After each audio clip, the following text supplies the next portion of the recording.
In a fiery Oval Office exchange, US President Donald Trump suggested that Spain should be thrown out of NATO over its refusal to raise defense spending to 5% of GDP, reigniting tensions within the alliance. As you know, I requested that they pay 5%, not 2%, and most people thought that was not going to happen, and it happened virtually unanimously. We had one laggard. It was Spain. Spain. You have to call them and find why are they a laggard, and they're doing well too. You know, the funny thing, because of a lot of the things we've done, they're doing fine. They have no excuse not to do this, but that's all right.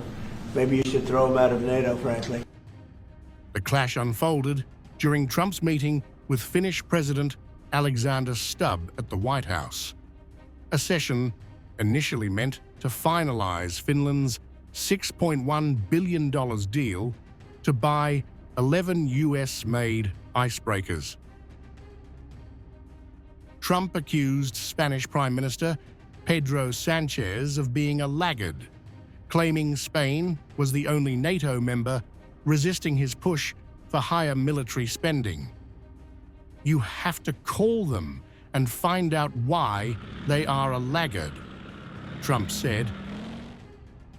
The dispute traces back to June, when Spanish Prime Minister Pedro Sánchez defied Washington's pressure to raise defense spending beyond NATO's 2% benchmark, just days before the alliance's summit in The Hague.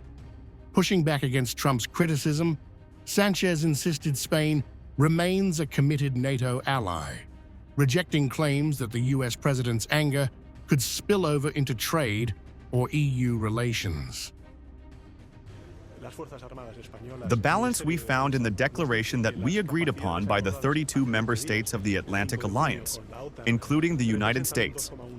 We are going to fulfill our capabilities. The Spanish Armed Forces, the Ministry of Defense, tell us that the capabilities agreed upon 20 days ago, on June 5th with NATO, represent 2.1% of our gross domestic product, and that is what we are going to do. Regarding the statements of the US president, remember that Europe and the world have been suffering from a trade war, tariff measures, and duties that we have described, at least from Spain, from the very first moment as unjust and also unilateral, which in the case of Spain is doubly unjust.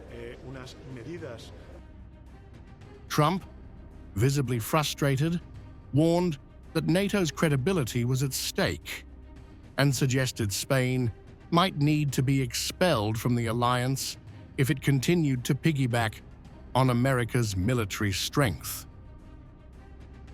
The confrontation comes as Spain's parliament approved a formal arms embargo on Israel, citing humanitarian concerns in Gaza, a move likely to deepen friction with Washington.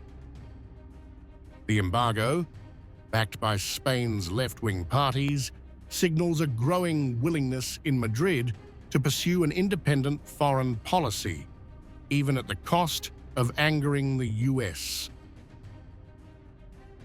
Despite tensions, Trump and Stubb sealed the icebreaker agreement, part of Finland's plan to strengthen Arctic defense against potential Russian aggression. Analysts say Spain's defiance, coupled with the US-Europe rift, could mark the lowest point in transatlantic relations since the Iraq War.